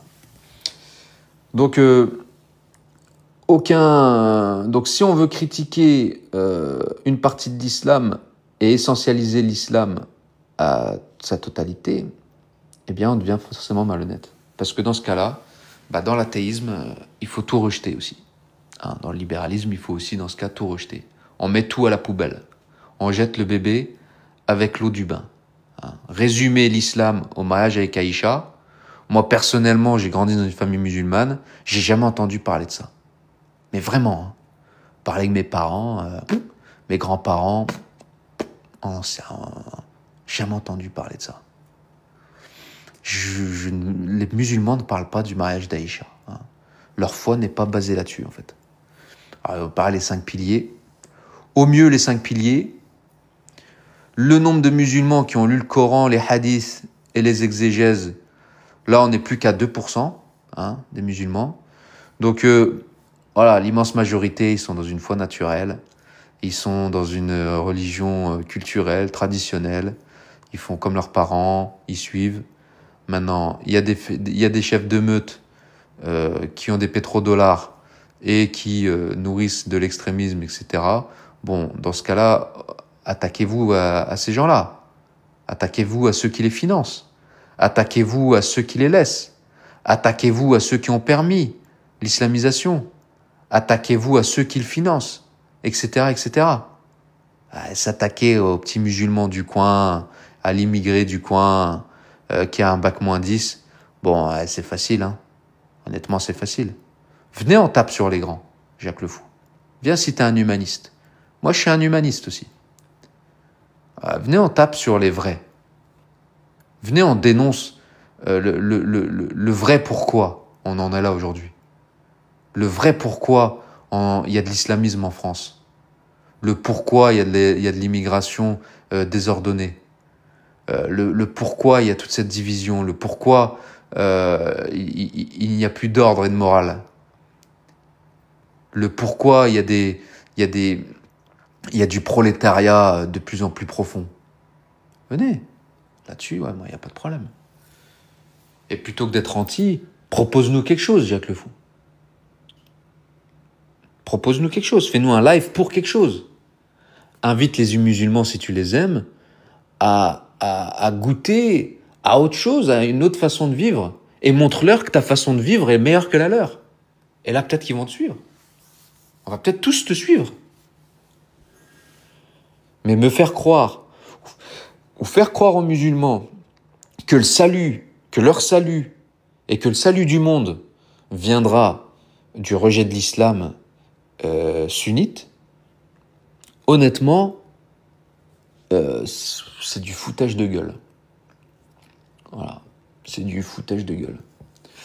Donc c'est une hypocrisie totale. L'hypocrisie de leur critique unilatérale des religions. En plus, ils adoptent une posture de supériorité et en ridiculisant les croyants. Et pourtant, ils toléreraient pas du tout le même mépris envers leurs propres idées. Moi, c'est ce que j'essaierai de ne pas faire d'ailleurs si jamais je débat avec lui, parce qu'il y en a des choses à dire. L'athéisme est aussi une croyance. C'est la croyance que Dieu n'existe pas. Et pourtant, il refuse de le reconnaître comme tel. C'est une croyance. Le fait de dire que Dieu n'existe pas, c'est une croyance. Il n'y a pas de preuve que Dieu n'existe pas. Il y a des preuves philosophiques. Il y a des affirmations philosophiques irréfutables de l'existence de Dieu. En tout cas, nous ne pouvons pas contredire les éléments philosophiques qui attestent, qui arrivent à la conclusion de l'existence de Dieu. Je pense notamment à la théodicée. Voilà. Il y a un consensus qui dit, tant qu'on n'a pas d'argument contraire de cette philosophie analytique qui amène à l'existence d'un créateur, eh bien, cette affirmation est considérée comme acceptable. Voilà. Il y a de nombreux athées qui adoptent des postures dogmatiques. Le matérialisme strict, il y a le scientisme, et sans se rendre compte qu'ils ne détiennent pas plus la vérité qu'un croyant. Ils ne détiennent pas la vérité, les athées. Ils ne détiennent pas la science. Ils ne détiennent pas la rationalité. Ils détiennent pas l'histoire. Vous voyez ? Ils sont que dans un jeu de posture. Et ce jeu de posture, il est pas fait en essayant d'être grands eux-mêmes, mais ils se rendent grands en essayant de réduire l'autre, en se moquant de l'autre, en le ridiculisant. Aucun honneur là-dedans. Aucun honneur. Vraiment, aucun honneur. Et il y a autre chose ici, c'est la contradiction entre la liberté d'expression et l'acharnement. Moi, je sais pas, Je sais pas depuis combien de temps ils sont sur ces lives-là. Écoute, Lovely, si tu connais Jacques Le Fou, je veux bien, moi. Moi, j'ai déjà été sur un live avec lui, je pourrais te le montrer. Il est sur YouTube, sur leur chaîne. Il a quitté, il a fui. Juste pour ton info. Toi qui dis que je tiendrai pas un débat avec Jacques. Il a fui. Il a quitté le live. Il est parti. Ton prophète. Voilà. Il est parti, ton prophète. Donc en fait, il y a un gros problème, c'est l'acharnement aussi, parce que c'est marrant, c'est marrant une semaine, un mois, 5 minutes, mais là, on voit un engouement à parler tous les jours de la même chose. Il y a même des mecs de 17 ans maintenant qui font des lives sur Aïcha. Il y a des nanas qui se ramènent avec des colliers Justin Bridou, avec du cochon à table, tout ça, juste pour... je vois pas où ça peut mener tout ça, en fait. Ça peut que mal finir, ces histoires. Je vois pas l'humanisme là-dedans. Je vois de la provocation, ça c'est sûr. Je vois de l'ironie, je vois un peu je vois un petit peu d'envie de titiller, un minima. Mais je pense qu'il y a aussi beaucoup de haine cachée. Il suffit de voir les commentaires qu'il y a dans leur live. C'est la haine dans toute sa splendeur. Et donc la critique des idées, elle est légitime, mais l'acharnement et l'humiliation, ça relève davantage d'une posture militante. Hein. C'est pas une posture d'un débat intellectuel. C'est pas du tout cette posture-là qu'ils adoptent. Ce sont des militants. Ce sont des militants athées. J'ai pas envie de calomnier sur eux ou de faire de la médisance. Je ne sais pas s'ils travaillent pour la botte de quelqu'un. Je serais pas étonné en tout cas. Je serais pas étonné qu'ils soient financés. Vu les donations qu'ils ont sur les lives, c'est absolument incroyable. Je pense que ils se suffisent. Ils se suffisent en termes de financièrement. Avec avec la participation financière qu'ils ont sur les réseaux, ça leur suffit, je pense, un minimum pour vivre. Donc, à mon avis, voilà, il y a du monde derrière, il y a une volonté à ce que ces gens-là soient visibles, connus, et à ce que ça persiste. Et je ne rentrerai pas dans les détails, je ne vais pas en dire plus, mais voilà, il y a une certaine communauté en France qui claque des mains et qui valorise et qui est prêt à mettre la main à la poche à fond pour continuer dans ce sens.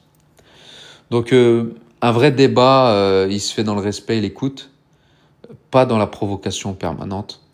Et ce que fait Jacques Le Fou et ses copains, Cassius Lady, l'autre avec son masque aussi, en s'attaquant systématiquement à une religion, en humiliant ses croyants, ces critiques risquent de renforcer le repli identitaire. En fait, il y a certaines personnes, oui, peut-être elles ont quitté l'islam, etc. Ils ont réussi à dégoûter des gens de l'islam. Et à travers leur dégoût de l'islam, ils ont même réussi à dégoûter des gens de Dieu carrément. Et c'est en cela que c'est terrible. Moi, je trouve que c'est pire qu'un meurtre. C'est, pour moi, arracher Dieu de l'âme de quelqu'un, c'est pire qu'un meurtre. C'est pire qu'un meurtre. Et combien de musulmans deviennent athées en écoutant Jacques Le Fou? Je pense que c'est une majorité qui deviennent apostats, athées et anti-religieux. Toute forme, parce que on les voit bien, religion monothéiste, abrahamique, c'est tous pareil. Bien sûr, c'est tous pareil. Bah ouais. Mais comment voulez-vous que je puisse prendre ces gens-là au sérieux quand les mecs ils me disent que le christianisme et l'islam c'est pareil? Vous voyez, c'est par exemple. Comment voulez-vous que je les prenne au sérieux? C'est juste pas possible. Donc, vous voyez, c'est un acharnement que je trouve dégueulasse. Dégueulasse. Je pense que oui, il y a une partie des gens qui quittent l'islam et Dieu, et Dieu. Parce que quitter Dieu, c'est terrible. Parce que dans l'islam, il y a Dieu. Donc quelqu'un qui a la foi, il a Dieu dans son cœur. Voilà, il se dit, voilà, il y a une vie après la mort, il y a une forme d'espérance dans sa vie, il y a un cadre, il y a quand même beaucoup de choses que la foi apporte. Ça, on pourra en parler, il y a énormément de choses, de bienfaits que la foi apporte. Eh bien, arracher Dieu comme ça, de façon incroyable, c'est terrible. Et je pense que, au lieu de faire réfléchir certains musulmans, il fait pire, c'est qu'il les renforce. Il les renforce dans leur islam. Il les renforce dans leur intégrisme pour certains. Par opposition. Par opposition.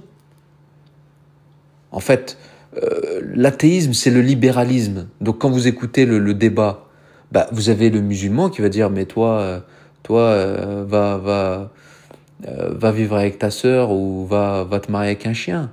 Oui, parce que le musulman, il se dit, mais t'as quoi à me proposer, toi, Jacques le Fou? Le mariage pour tous? LGBTQ+? C'est quoi le plan? Avortement? Concubinage? C'est quoi le plan? Comment que tu veux qu'on vive? C'est quoi ta proposition à la place de l'islam, Jacques le Fou? Il n'y en a pas. Il n'y a pas. La proposition, c'est fais ce que tu veux. Comme ça, tu deviens n'importe qui. En devenant n'importe qui, tu deviendras n'importe quoi. Voilà. C'est pour ça que les musulmans, ils sont en force. Ils se disent, mais attends, mais le mec, il marche sur la tête. Parce que les musulmans, ils se disent que l'islam veut dire Dieu pour eux. Donc pour eux, même s'il y a des dingueries dans l'islam, c'est une dinguerie de ne pas croire en Dieu, en fait. Donc, ils croient en Dieu, la seule chose qui les rattache à Dieu et qu'ils connaissent, c'est l'islam. Donc, le fait de croire que Dieu ne peut ne pas exister ne passe pas. Parce que c'est quasiment naturel de croire en Dieu, en fait. C'est naturel. Il y a beaucoup de gens qui arrivent de par voie d'intelligence et de façon naturelle. Alors que c'est un Dieu unique, ça peut être d'autres formes de spiritualité, mais c'est tout à fait naturel. Le matérialisme froid et brut de fonderie que propose Jacques Le Fou et ses copains, c'est une catastrophe. C'est une catastrophe. Pour beaucoup. Et pour d'autres, ça les renforce, ça va les rendre encore plus tarés. Voilà. Voilà comment on nourrit aussi et comment on suscite la haine au sein d'une société. Voilà comment on suscite des actes malheureux, que je ne souhaite pas de mal à ce Jacques Le Fou, mais je serais pas surpris si un jour il lui arrive quelque chose. Je serais pas surpris, je ferais pas partie de ceux qui seront surpris. Acharnement. Donc, en conclusion, on peut dire que Jacques Le Fou devrait plutôt faire une critique plus équilibrée, plus respectueuse, ou en tout cas respecter la foi des gens, pas forcément de toutes les croyances qu'il y a dans l'islam, et proposer quelque chose, en rappelant que la foi, c'est un élément central de la vie de millions de personnes, de milliards de personnes. Donc, je veux dire, une critique constructive et bienveillante a plus d'impact qu'une approche méprisante et moqueuse comme ils ont. Donc, là maintenant, je vais être très sérieux et en même temps ironique. C'est ironique ce que je vais dire, mais très vrai et très sérieux. Je vais vous expliquer maintenant que c'est en grande partie à cause de la doctrine libérale, athée, que nous avons connue en France après la Révolution, que l'islam est maintenant en Occident. Et oui, on va finir avec ça. Donc l'Occident, notamment la France, elle a connu un recul massif du christianisme, surtout au cours du XXe et du XXIe siècle. Même si ça reprend, mais c'est encore faible, ça reprend faiblement, mais la chute drastique, elle a eu lieu au XXe siècle, notamment jusqu'après les années 50, 68, etc. Et donc, la sécularisation, la montée du rationalisme et la critique des institutions religieuses ont conduit à une perte de repères spirituels chez une grande partie de la population, à une perte de normes, à une perte de cadre. Regardez comment vivaient nos grands-parents. Nous avions un cadre très clair, ils se sont sacrifiés, ils ont fait leurs devoirs, ils ont pas voulu être égoïstes, ils ont pour la plupart d'entre eux eu une vie plutôt simple et équilibrée pour nous garantir une stabilité, pour nous garantir un cadre moral, pour nous garantir une continuité, etc., etc. Aujourd'hui, on vit dans un monde individualiste, atomisé, sécularisé, ultra-rationaliste. Et ça, je suis désolé, c'est les fruits de l'athéisme. C'est le fruit du tabassage des athées contre les institutions religieuses. C'est le fruit de la révolution. Chateaubriand avait dit « Chassez le christianisme et vous récolterez l'islam ». Punaise, il a dit ça au 19e siècle. Eh ben, on le vit. On le vit. Pourquoi ça favorise l'islam? Parce que l'être humain, il a un besoin intrinsèque de spiritualité. Lorsque le christianisme recule en France et que l'athéisme ne parvient pas à combler le vide existentiel que tout le monde peut avoir, eh bien certaines personnes se tournent vers une autre religion qui leur semble offrir des réponses claires, à savoir l'islam. Il y a des musulmans. Les gens qui deviennent musulmans, ils sont pas devenus musulmans en lisant le Coran et les hadiths. Ils sont devenus musulmans en voyant des musulmans. Ils se sont dit, tiens, ils ont une autre façon de vivre. Ah, regardez, ça se marie, il y a le respect des anciens, ils font la prière, il y a un sentiment de communauté, il y a de la fraternité, etc., etc. Vous voyez, il y a un cadre, 5 piliers, des prières, de la salate, donc voilà, la salate, le pèlerinage, le ramadan, etc. Ça cadre la vie du croyant. C'est simple, très facile à croire, pas de mystère, un Dieu, un prophète, on y va. Et l'islam se propageait à travers les gens. Pourquoi? Parce qu'il y a un vide. La nature a horreur du vide. Et comme je vous l'ai dit, l'islam propose un cadre structurant.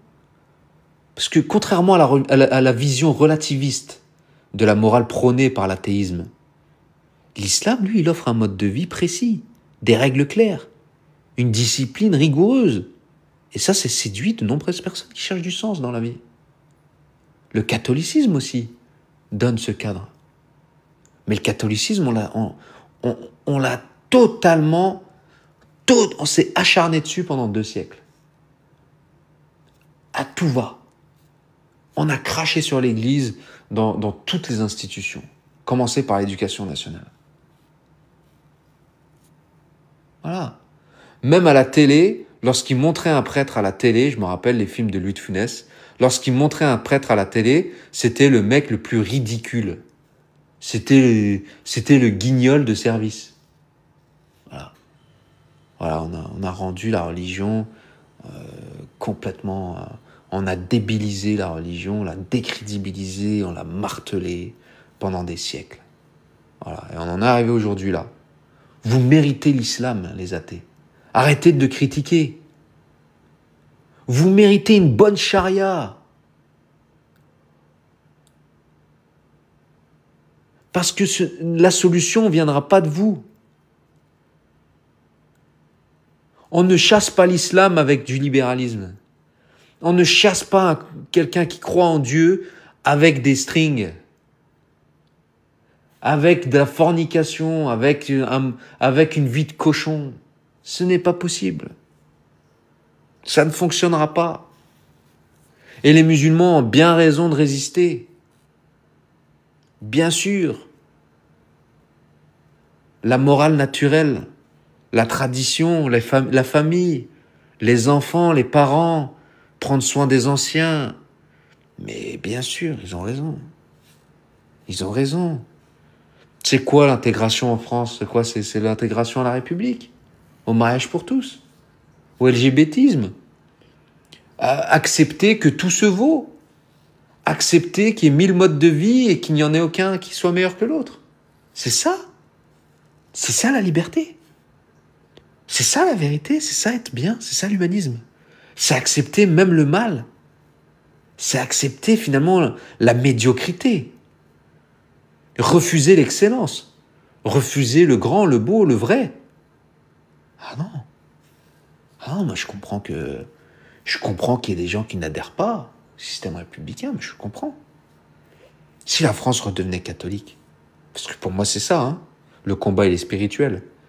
Selon moi, la solution pour la France, c'est le retour à ce qui a fait la France, à savoir le catholicisme. Point barre. Point barre. Il faut une doctrine sociale qui va permettre de faire vivre tout le monde, même les athées, même les musulmans. Les musulmans seront très fiers de vivre en France si c'était catholique. Très très fiers. Ils se sentiraient fiers d'être français.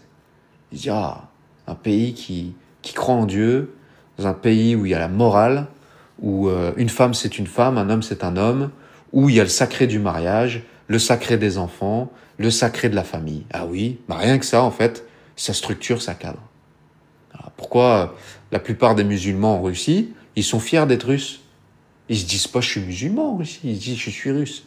Ils ont pas honte de le dire. Pourquoi? Pourquoi aux États-Unis aussi, tous les musulmans, l'immense majorité des musulmans ont voté pour Trump.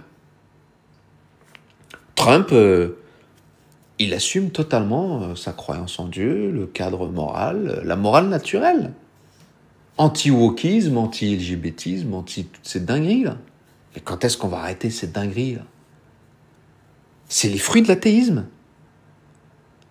Fruits de l'athéisme. Donc l'athéisme, il a favorisé l'islam parce que plus de spiritualité, le terrain, il est vide. Donc l'islam se propose aux gens, bien sûr, à travers les musulmans, à travers leur manière de vivre. Il y a le cadre. Et il y a aussi le rejet du matérialisme. Chez beaucoup de gens. Chez beaucoup de gens.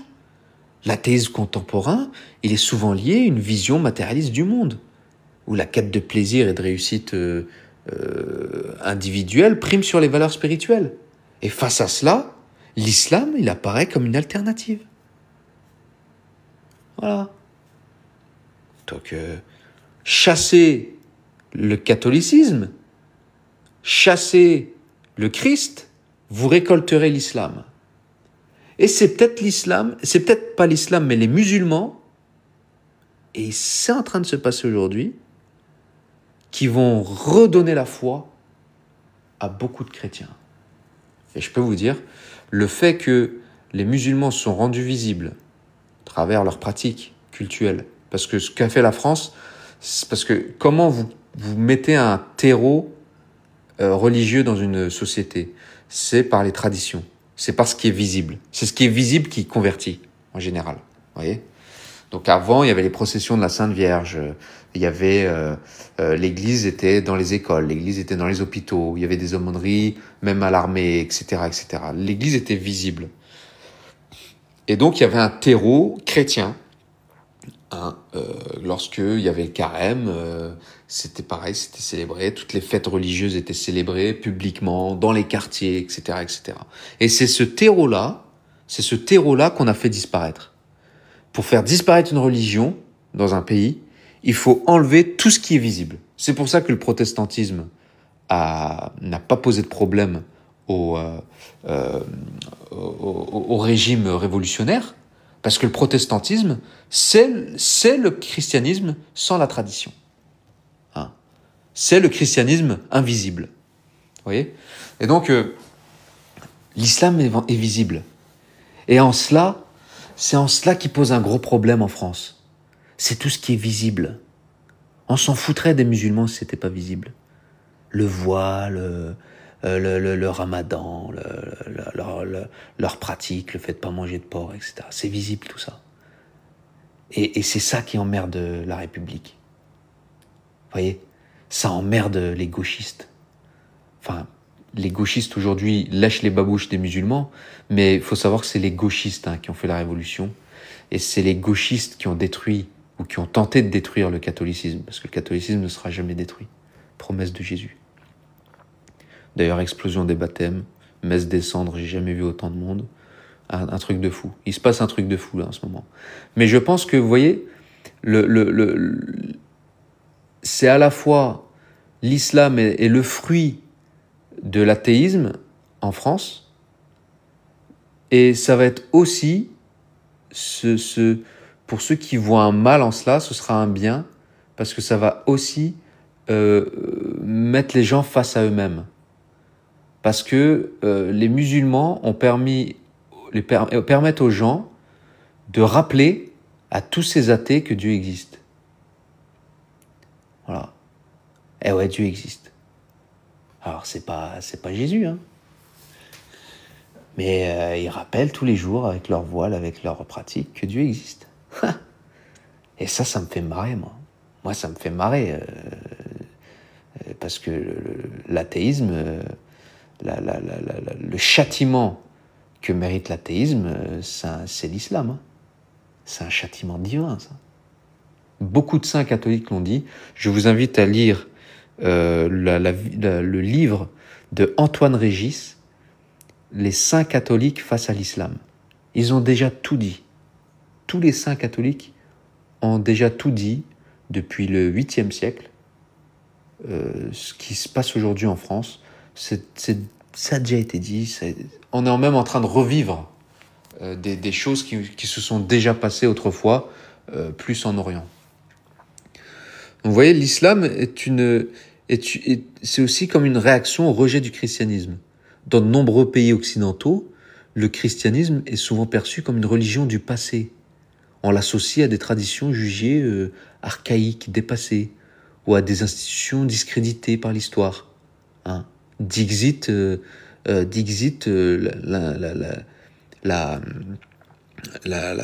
l'éducation nationale. Dixit l'éducation nationale. Moi, à l'école, en France, on nous a fait croire que avant la Révolution, c'était les ténèbres, et qu'après la Révolution, c'était enfin la lumière. Bon, moi, je suis un peu curieux, et il y en a beaucoup d'autres qui sont curieux aussi, et qui sont partis chercher la vérité. On s'est foutu de notre gueule, en fait. On nous a pas très expliqué comment la Révolution s'est faite, finalement, le génocide qu'il a fallu faire pour faire cette révolution, les congrégations religieuses entières qui ont été supprimées, jetées dans des puits, des congrégations expulsées de France, des églises saccagées, brûlées, le génocide des Vendéens, et j'en passe. Ah oui, les athées là, les humanistes là, ils sont pas venus ils ont pas fait la révolution avec des bonbons et des fleurs. Ils ont pas fait des bisous, Ils nous ont pas fait des bisous sur le front pour imposer leur république. Ah oui, ils ne peuvent pas faire la morale. Ils ne peuvent pas nous la faire. Donc le christianisme, il a été discrédité par la France. Et cette désaffection pour le christianisme a laissé un vide que l'islam a su occuper. Voilà. Donc un christianisme affaibli, qui est peu revendiqué. La plupart des cathos, quand j'étais jeune à l'école, ils rasaient les murs parce qu'on se foutait de leur gueule. On se foutait de leur gueule. Et contrairement aux sociétés musulmanes où la religion a une part centrale de l'identité collective, l'Occident, il a largement délaissé ses racines chrétiennes, et cette faiblesse, elle a facilité la montée en puissance de l'islam, qui est bien plus affirmée, bien plus conquérante, bien plus globalisante dans sa doctrine. Je vous apprends rien, ça. Donc un christianisme perçu comme compromis avec la modernité aussi. Avec toutes les églises protestantes qui ont émergé, ça a complètement dissolu le christianisme. On fait plus la différence quasiment entre un athée et un protestant. Voilà, mis à part que c'est un athée qui croit en Jésus, quoi, c'est tout. Hein? Ils se sont adaptés aux évolutions sociétales, que ce soit en termes de morale, en termes de sexualité, alors que l'islam revendique une continuité doctrinale qui est forte. Et ça attire. Les gens, ils cherchent quelque chose de fort. Ils veulent une foi inébranlable.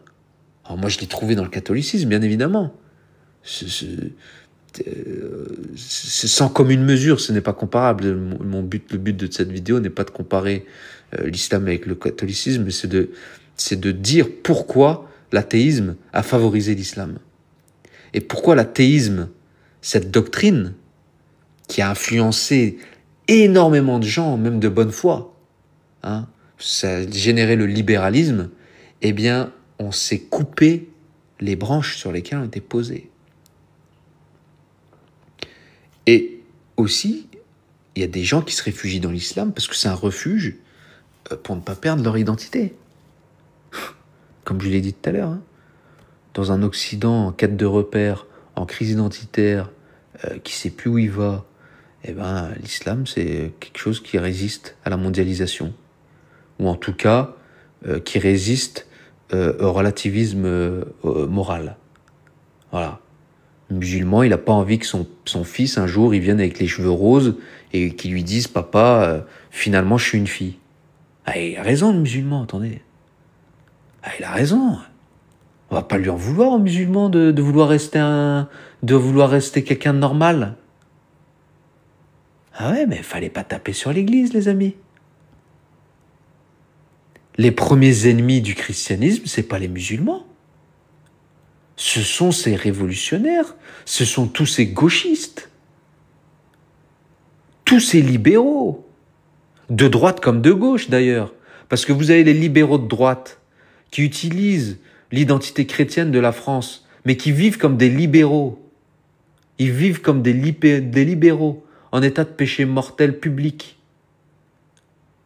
Et vous avez les dégénérés de gauche, alors qui, eux, sont dans la promotion du libéralisme des mœurs à outrance, et qui sont les premiers à taper sur l'Église catholique. Voilà, parce que ça, c'est leur pire ennemi, c'est l'Église, bien évidemment. C'est les ennemis de Dieu, de Jésus, je sais pas ce qu'il leur a fait, hein.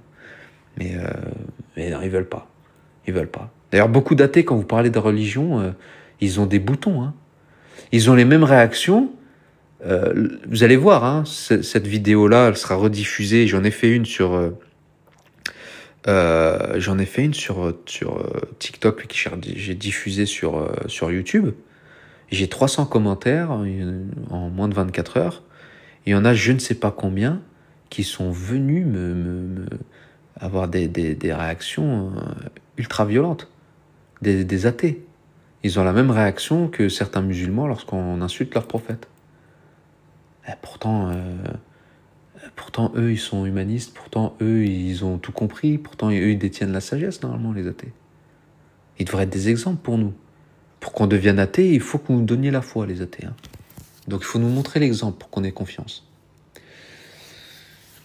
Donc voilà, y a l'augmentation des conversions à l'islam en Occident. Hein. Donc les convertis sont souvent d'anciens athées ou des personnes élevées dans un environnement sécularisé. Hein, le Kevin du 9-3, voilà, qui a grandi avec Rachid, voilà. La maman à Rachid, Fatima, est super sympa. Il invite souvent Kevin, qui lui est issu de parents divorcés, etc., pas croyante, quoi que ce soit. Il arrive, il veut une famille unie, tout le monde est à la maison, ça mange ensemble, ça rigole, il y a un cadre, bah voilà. Et puis Kevin, il tombe amoureux de la sœur de Rachid, et puis la sœur de Rachid, elle lui dit, il n'y a pas de problème, hein, Kevin. Kevin, tu deviens musulman, on va se marier. Ah ouais, mashallah. Bah ouais. Mec qui se convertit, hein. Et il se convertit, mashallah. Bah oui. Est-ce qu'il a lu le Coran? Est-ce qu'il a lu les hadiths? Est-ce qu'il a lu les tafsirs avant de se convertir? Non. Il a eu la foi grâce à des musulmans. Une femme, une famille, des gens qui lui ont donné envie de vivre comme eux. Parce que finalement, on est des êtres humains. Et on est sensible.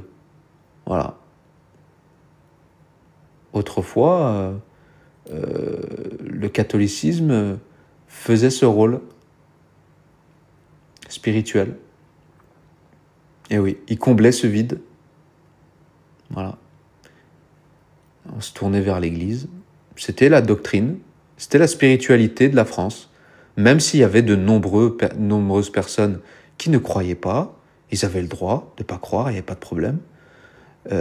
Mais lorsque l'on cherchait Dieu en France, autrefois, on ne pouvait pas tomber sur autre chose que le catholicisme.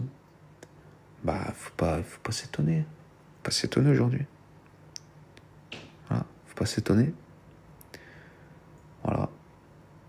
Il y a le vide. Donc l'islam donne des réponses là où l'athéisme laisse un vide. Voilà, l'origine de l'univers, par exemple. L'athéisme, il ne raconte pas l'origine de l'univers. D'où ça vient? D'où ça vient? Le sens de la vie. Mais moi, on se les pose, ces questions-là, on est des êtres humains. La morale, la justice, d'où ça vient? Il faut qu'on comprenne. L'athéisme, il ne me répond pas à ces questions-là, moi. Et puis le nihilisme, moi, je le rejette. Les musulmans aussi, ils rejettent le nihilisme.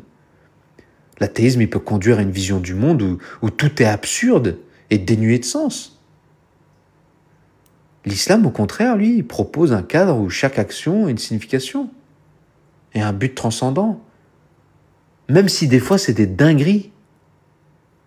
Alors nous, d'un point de vue catholique, il y a des trucs, c'est des dingueries, c'est sûr que... oui, il y a vraiment des dingueries. Mais il y a quelque chose. Et l'islam propose une vision de la communauté aussi. Des rites, des rituels, une discipline, une cohésion sociale. Et ça séduit des gens désorientés. Désorientés par quoi? Par l'individualisme occidental, par le matérialisme. Voilà. Donc ça fait mal au cœur, mais Jacques le Fou, tu es en train de, toi et tes amis, vous défendez la chose qui a fait naître l'islam, qui a permis à l'islam de venir en Occident.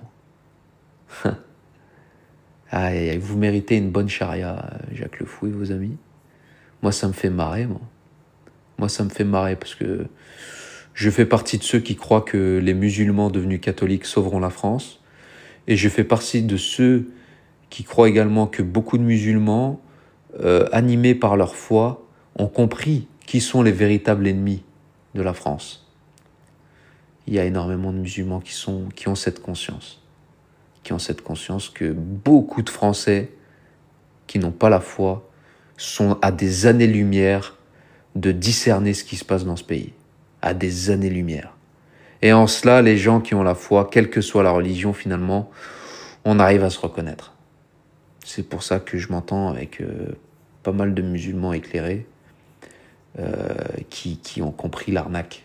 Parce que oui, il faut chercher un peu plus loin que ce qu'on nous propose. Et les gens qui se posent finalement le plus de questions, j'ai l'impression que c'est les religieux et pas les athées. Hein.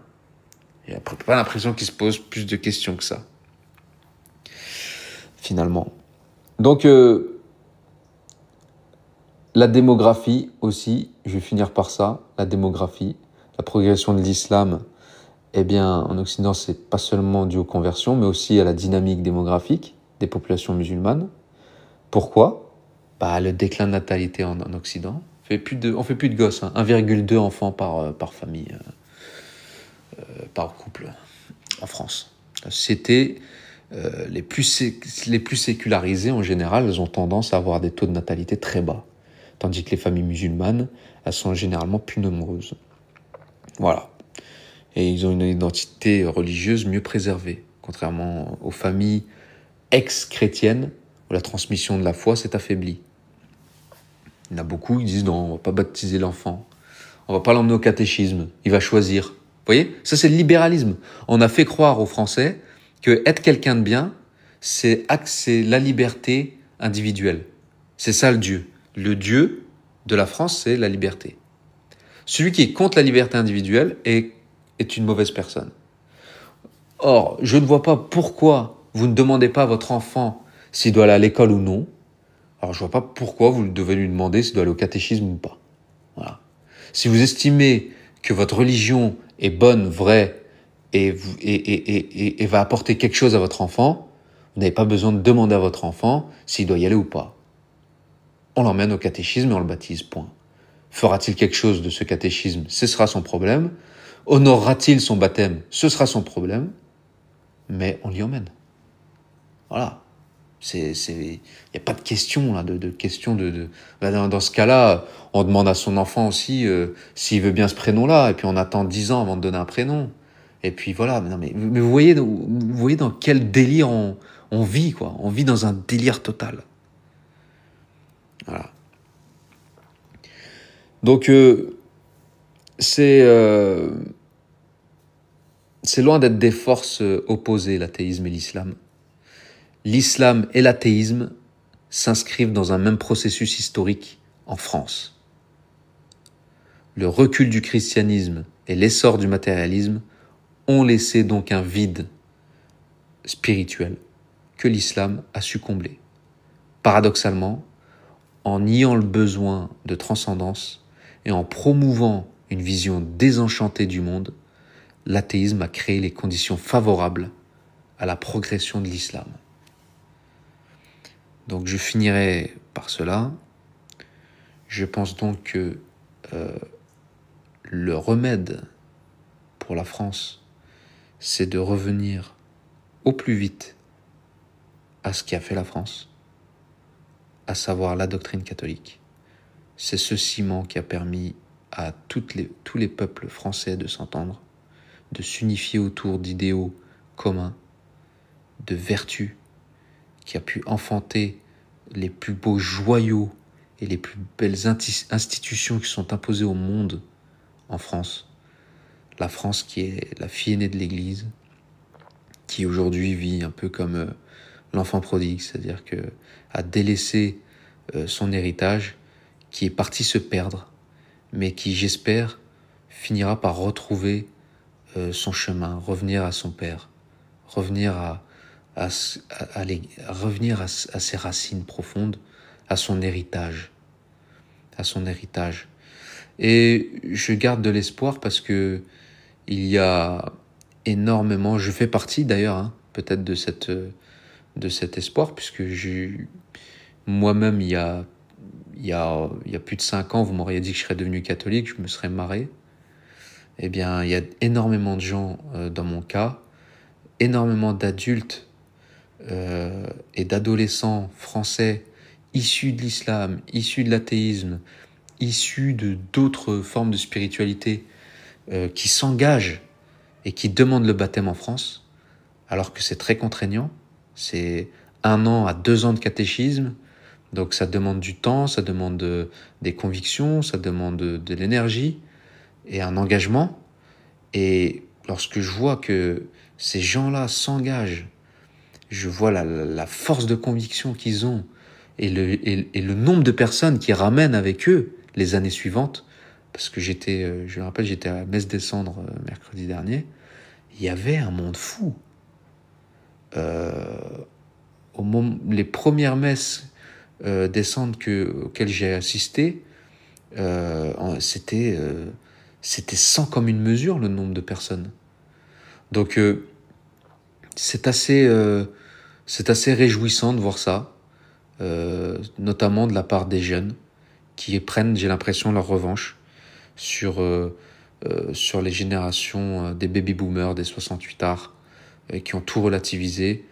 Il y a une volonté, faut pas que ce soit trop radical non plus, mais je pense que la réponse sera forcément radicale face au radicalisme des 40 dernières années.